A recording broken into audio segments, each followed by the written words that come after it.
Voilà, merci chers internautes, bonjour, bonsoir, c'est par rapport à Herbota, la Tindika Tindika Sikoyo, et ça émission, on a eu ça rapidement parce que vous avez une information, fausse alerte dans la République démocratique du Congo par rapport au coronavirus, nous avons une explication tout à l'heure. Nomination, il y a un magistrat dans la République démocratique du Congo par lui-même, Fachi Béton. C'est vrai, ils allaient, Masolo, il y a des Congolais, c'est un point de vue naïe, mais Batebele Balobi qui est chef de l'État à Zongisi, Batu ya Kabila, na Romero Kozong Sabino Muke na Makanisi. Et na Souka Bauto Benga Lisusu, qui est Ndeko Moko, il y a ancien combattant, il y a UDPS, tout ça, la déclaration, na Zandu, comme quoi, bandeko famille biologique et chef de l'État, comme ça, la Mongo, comme ça, le Bumbashi, Boina Boye, na ba mine, et pourtant, batiki ba combattant, na balabala, bala souffrir. 3 points rapidement dans l'émission à l'élo. Nabani mbalamoko na masolo ya coronavirus, fausse alerte. Toyebi bat basali makambwana, balobi ke ministre ya Saoudi, Dr Eteni Longondo, a pesi communiqué que coronavirus ekoti na Lubumbashi, chinois moko akufaki na coronavirus. Bandeko ba Congolais, totika makambo koselaka ba konzi makambo. Narokene musikate boyoka d'abord déclaration ya liboso ya ministre ya santé Dr Eteni Longondo oyo apesaki depuis États-Unis d'Amérique et apesaki message ya contre coronavirus tango masoloane kwei azalaki musika na libanda ya mboka a intervenaki sans retarder boyoka ye lisusu boyoka ki ete boyoka ye. Et puis, Tokende, Malé, mais tout expliquer bien qui na liwa ya chinois depuis Lubumbashi. Regardez.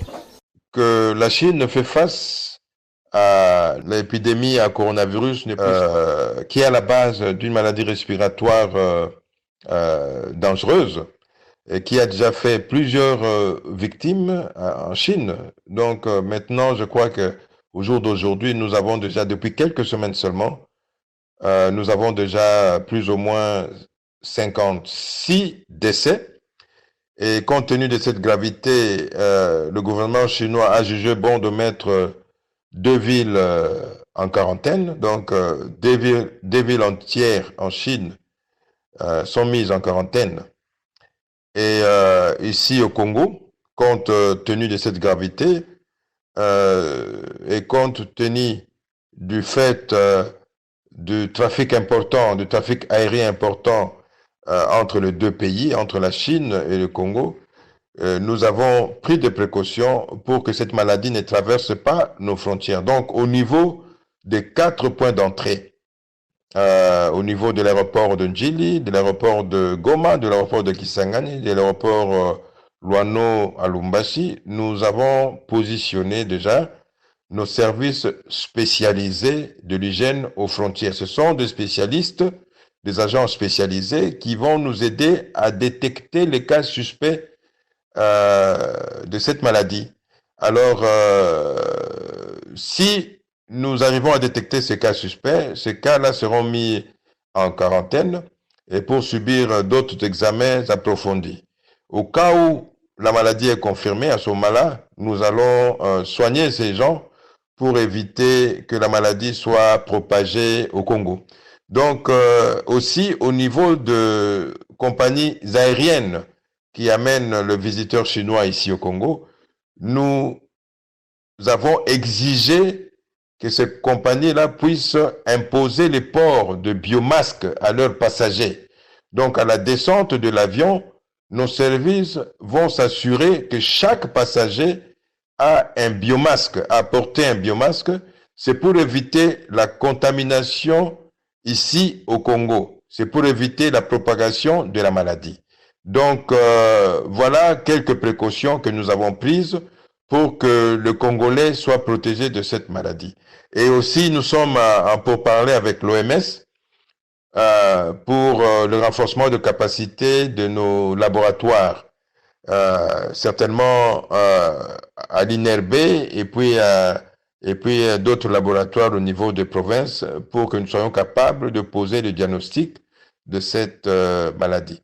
Voilà, chers compatriotes, c'est pour vous dire ici que, pour vous confirmer que le ministère de la Santé veille sur la santé des Congolais et nous allons tout faire pour que la maladie qui est en train de ravager les Chinois, l'épidémie à coronavirus, ne puisse pas traverser nos frontières. Je vous remercie. Merci. Voilà, boyoki yemoko son excellence docteur Etienne Longondolo malabako ndenga pesi ba élément ba précision par rapport à réalité nengelekaki. Donc son excellence atikali ko la déclaration mokote atindi communiqué mokote que coronavirus eza na Kinshasa ali fausse alerte.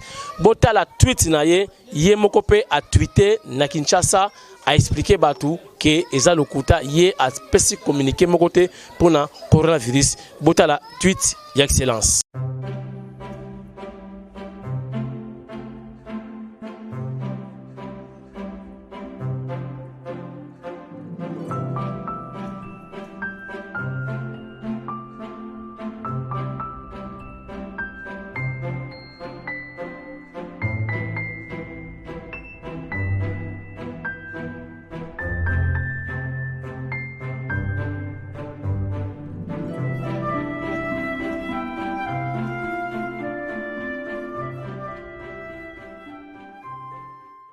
Voilà, donc on est dans qui tweet, il y a excellence docteur Etienne Longondo a yebisibino qui est dans fausse alerte, atikali jamais qu'on peut ça communiquer pour confirmer que chinois moko akufi na coronavirus. Si koyo pona kolaksabino professionnalisme, il y a Tindika Tindika particulièrement il y a papi kamwasi, toza ko benga l'un des médecins outillés na kata Lubumbashi, na komo ya docteur Foreman. Après ça, déjà ba information ndenge nini chinois wana kufaki na Lubumbashi, tous voyez en duplex depuis Lubumbashi. Allô, docteur Foreman, bonjour, bonsoir. Pesa biso ba information. Effectivement, ndeko kamwasi, moi c'est docteur Foreman Mabala, médecin à l'université de Lubumbashi, et il se fait que Mukolongo et Amakambelekaki, nous avons été des permanences en Moussala. Et quand la nouvelle est tombée en tant que compatriote, il fallait vraiment qu'on commente la source pour essayer un peu à vérifier tout en prenant des mesures préventives, c'est-à-dire des masques, des gants, des nini, tout ça. Alors nous sommes allés à morgue à clinique universitaire, tant que photo en étambolaki na Katianini. Totali, c'était un sujet chinois qui était décédé après avoir été hospitalisé. Dans l'hôpital Moro ya chinois de la place Baobaya dans Lubumbashi Bayebi comme on Ruchen. Et cet hôpital là a fait en sorte que traitaki mutuna bango sur neuropalu. Alors tant que moni kawana, nous étions obligés de descendre sur place en tant que banamboka. Wana ezabo na titre ata eloko musulte ezaka que pour éviter l'alarme ndenge batebele bakoma ko diffuser mutu information na ndenge na ye. Yango wana to komaka na médecin directeur à clinique na directeur ya nursing ya clinique universitaire to komi na hôpital wana to zu ba fiche sans même que bango bayeba que il y avait une enquête, même pas ba autorité ba komaka nanu. Tant to komi to zu. Parmi les mesures préventives, il y a d'abord les mesures hygiène. Je crois qu'au niveau de l'hôpital, dans la clinique universitaire, le médecin directeur a mis en place un dispositif Moko et Makasi, c'est-à-dire que Batubazo mis Sokola Maboko, na entrée, il y a hôpital, na entrée à urgence, pratiquement il y a décelé au moins 5 ou 6 sites oyoke bakoki ko sala. Mais elo comme là on a constaté parce que on a eu quand même des réunions na bande comme ça ba chinois bango moko kutu baza ko banga maladi yango ko le kata biso. C'est-à-dire que bande ko na bango nyonso oyo bazo ko ya na ba période oyo bazo tcha bango na ba quarantaine, il y a plus ou moins 10 ou 15 jours, même ba yara mois avant. Alors je crois que et zali ba mesure moko boye biso nyonso photo banga maladi wana poso totali ke na ba Chine ba mboka bien auto ebi ke comment moi développement mo makasi ezo sala ba dégâts bongo soki nous fait côté pa na biso e za malamu mingi te yango wana ba mesure préventive eza makasi ata ko manipuler ba nini il faut ba gants, il faut ba masque, ba lunettes et même ba bonnet. Et je crois que dans le niveau clinique universitaire, vraiment, l'alerte est générale parce que là, la sous sur de laurier, moi, rumeur, on est circulé qui il faut éveiller peu conscience dans bisognon pour que bisognon tous à un peu aux aguets ou en cas de quoi, tu vas réagir. On a évité, bah, image nini omonaki ya morgue puis na nazaranga censé te pour défendre pour nga sala na morgue te, mais je crois que parmi les meilleures morgues dans la mboka na Katanga na Lubumbashi et dans morgue à clinique universitaire. Mais je crois que ce que mon imperfection mon les remarques sont les bienvenues pour que l'autorité un peu améliorer conditions. Mais les chinois les chinois il paraît même que la clinique universitaire dans l'hôpital on a chinois comme dans la morgue en cas de décès et là parmi les meilleurs morgues d'abord regarder les corps les conditions malamu et puis là quand même entretenu et là quand même un peu acceptable dans marque wana. Mais alors ceux qui ont remarqué qui moi faille moi marque wana, je crois que l'idéal serait les autres comme dans mboka ya ma comité au salut moi remarque pour bloguer à l'améliorer afin que makamnyo so ekende na ndenge o longo bani parce que eloko tozo lukaka ka Congo etelema et puis etambola. Personnellement na évité na Lubumbashi depuis un bon temps na yokité que ministre nani to vice ministre nini ayoko pesa badon, mais je crois que soki ba donation ya bongo ezali da ba bloco il faut tout encourager parce que chef de l'état a besoin que batunyo so ba contribuer pour que santé la population les a améliorée. Soki salami na ndenge o esengelami, je crois que c'est une histoire que nous devons encourager.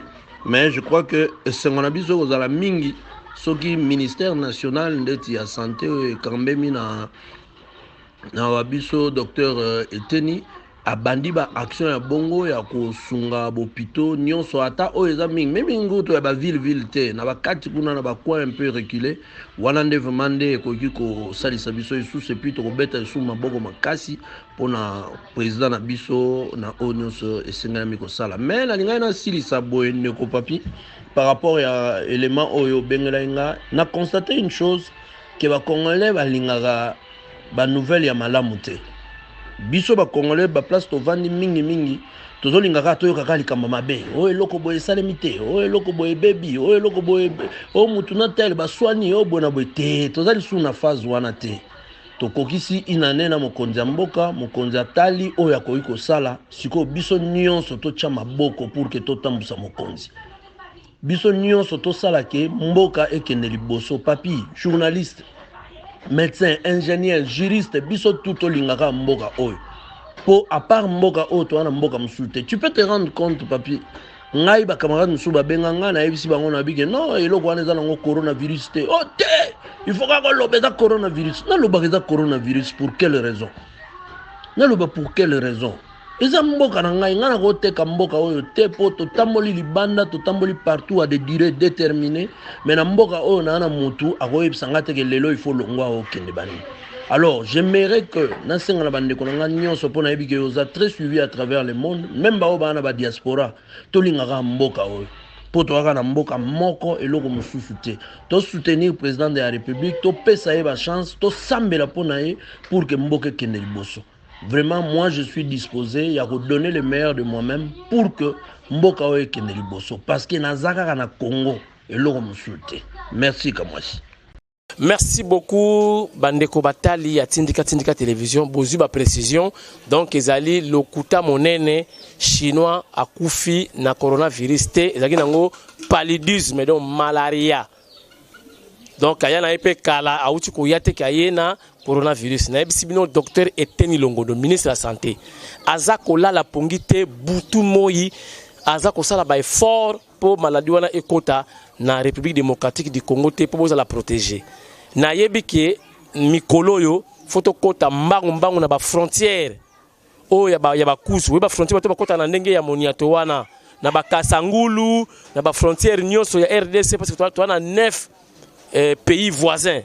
Alors il faut que la frontière non contrôlée, ba tchape batukuna, ba ye ba kozana ba matos, ba ye ba comment contrôler batou avant kota ba tcheo pendant ba thermomètre wana ba caméra wana tela la tension ya mutu, so la tension est élevée ba kangio vraiment donc pour sécuriser ba frontière union so sécuriser ba mboka docteur Eteni Longondo azo travail d'arrache-pied azako la tena confirmer bino pour l'intérêt général, pour le Congo, la sécuriser relativement le coronavirus. Donc, merci pour la confiance, pour la confiance à Fachi Béton pour l'intérêt général et aussi le coronavirus. Et on compte à Awate. Mais bon, on a mécanisme Béton, yebi batouana, on va faire fausse information, on va aller contre Fachi, on va aller contre le docteur Eteni Longondo. Boyebi docteur Eteni Longondo, Eteni et la kisi morceau. Morceau, on a dit donc morceau de Ndambu ya Fachi. Donc, Otali Fachi, Otali Eteni, Otali Longondo, Otali Béton. Voilà, Babouara Galibanga, Nambuma Oyo, Eteli. Donc, Eteni Longondo, doit défendre le chef de l'État. Alors, cette image qui toka Mokonzamboka, doit primer parmi les 5 meilleurs ministres na Congo.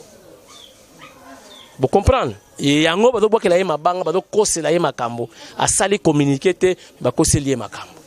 Merci excellence et kosimba ba boka le libanga pour ba yebi ke so teli. Merci beaucoup. Toké rapidement na masolo ya ba o eza émission mususu to sala ngo lobby.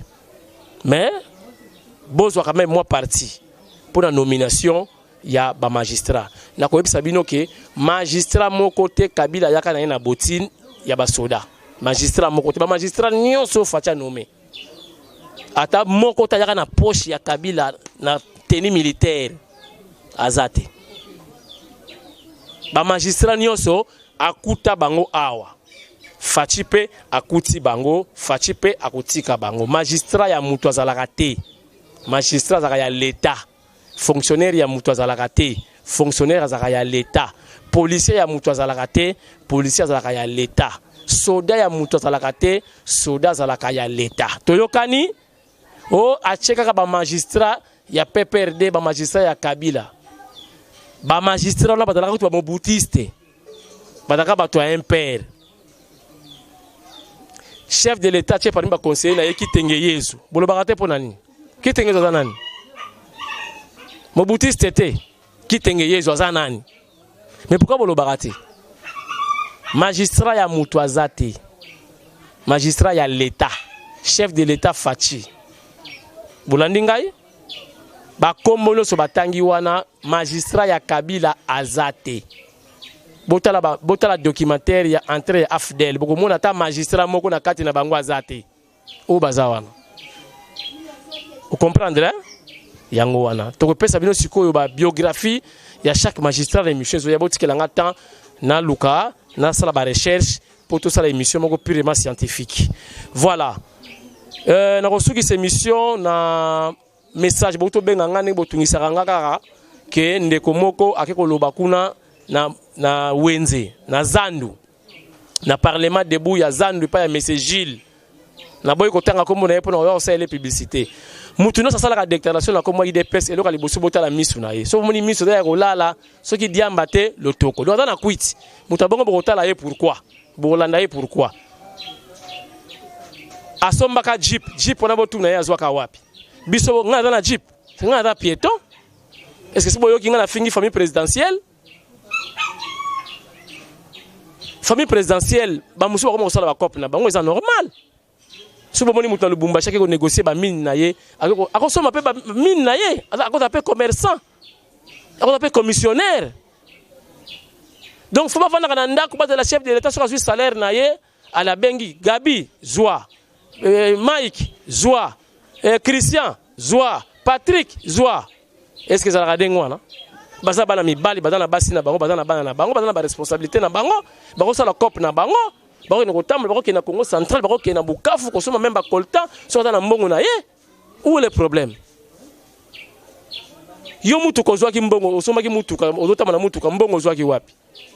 Okoma kuta na ba Ari Magie, okoma kuta na ba Weranson, na ba concert, est-ce que talibiso? Si vous avez une famille présidentielle, n'a pas pas autorisation de la famille présidentielle, famille biologique à chef de l'État. N'a pas autorisation. Bola na rabato ndenge wana ti. Ngana za piéton mais mukoni bo tika ko yoka ngate na finga famille chef de l'État pour na za piéton. Mais yata kutu na mutu ka finga bango pona nini? So sali cop na yo zuba mbongo na otongi banda ko mabezali. Donc les famille présidentielle batambola na ba wewa. Bomona ka bango na baleki na wewa le ka président leki na wewa. Eza na sens. Boniko batande wana bolanda ka bango te na yebisa ka bino botala ka mwasi botala ka tindika tindika mikolo pe tindika tindika makasi na moni ba animateur makasi baye tindika tindika esala musala makasi. Ça va. Boketala ka tala ka ba chaîne ezanga tina. Mutazo loba moni mission c'est lali. Botala. Et monsieur Sili, merci. Prochainement, dans le masolo, comment masolo gélé mais salama kinde ba otobimisa ba arme kuna projet salaki nini na kobeta bino masolo wana. Nanenge ba nommé ba magistrat ba uti wapi. Magistrat ya Kabila ata moko azako na te Kabila yaka na magistrat ata moko te na Congo. Kayaka ye moko na munduki. Na ba botine. Merci, à la prochaine.